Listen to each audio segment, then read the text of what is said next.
মধ্যপ্রাচ্যে টানা ষষ্ঠ দিনেও হামলা অব্যাহত রেখেছে ইরান। রাতভর ইসরায়েলের দিকে নিক্ষেপ করা হয়েছে শতাধিক ক্ষেপণাস্ত্র।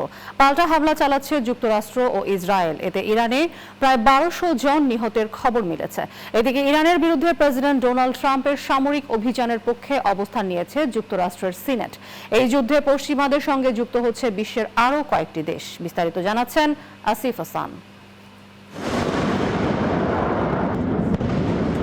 একদিকে পশ্চিমা শক্তি, অন্যদিকে মধ্যপ্রাচ্যের বিভিন্ন দেশ, প্রতিপক্ষ একটাই ইরান। এ যেন তৃতীয় বিশ্বযুদ্ধের সূচনা। ইরানের সঙ্গে যুক্তরাষ্ট্র ইসরায়েলের যুদ্ধ ষষ্ঠ দিনে গড়িয়েছে। শক্তি আর সমর্থন জানান দিতে কেউ যেন কারো থেকে পিছিয়ে নেই।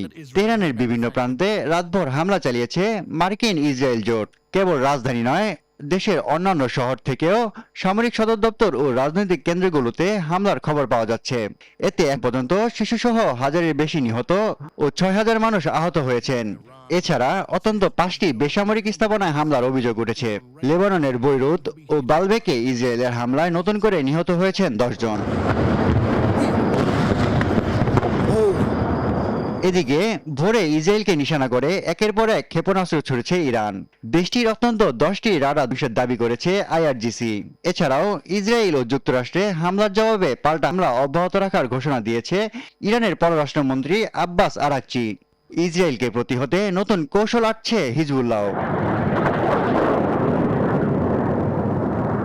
এদিকে চলমান যুদ্ধে ট্রাম্পের পক্ষে সমর্থন জানিয়েছে মার্কিন সিনেট। এমন পরিস্থিতিতে পশ্চিমাদের সঙ্গে এই হামলায় যুক্ত হচ্ছে মধ্যপ্রাচ্যের বিভিন্ন দেশ। ইরানকে প্রতিহত করতে কুর্দিদের কাছেও সাহায্য চেয়েছে যুক্তরাষ্ট্র। বাহিনীটির এক শীর্ষ কমান্ডার জানান, ইরানে হামলার জন্য এক সপ্তাহের মধ্যে সীমান্ত অতিক্রম করতে তারা প্রস্তুত। অন্যদিকে তুরস্কের আকাশসীমা লক্ষ্য করে ছোড়া একটি ইরানি ক্ষেপণাস্ত্র ধ্বংস করেছে নেটোর প্রতিরক্ষা ব্যবস্থা। এরপরই তেহরানকে কঠোর হুঁশিয়ারি দিয়েছে আঙ্কারা। এদিকে ২টি ক্রুজ ক্ষেপণাস্ত্র ও ৯টি ড্রোন প্রতিহত করার দাবি করেছে সৌদি আরবও। কাতারে ক্ষেপণাস্ত্র হামলা হয়েছে দাবি করে দেশটির ইরানি গুপ্তচর সন্দেহে ১০ জনকে আটক করেছে। একই সঙ্গে দোহায় মার্কিন দূতাবাসের আশেপাশে এলাকায় বাসিন্দাদের নিরাপদ স্থানে সরিয়ে নেওয়া হচ্ছে। কুয়েত উপকূলে একটি তেলবাহী কার্গো জাহাজ ড্রোন হামলায় বিস্ফোরণের পর ডুবে গেছে। প্রতিবেশী আরব রাষ্ট্রগুলোর উপর ইরানের চলমান হামলার তীব্র ক্ষোভ প্রকাশ করেছে আরব লীগ। দেশটির বিরুদ্ধে হামলার প্রস্তুতি নিচ্ছে কানাডাও।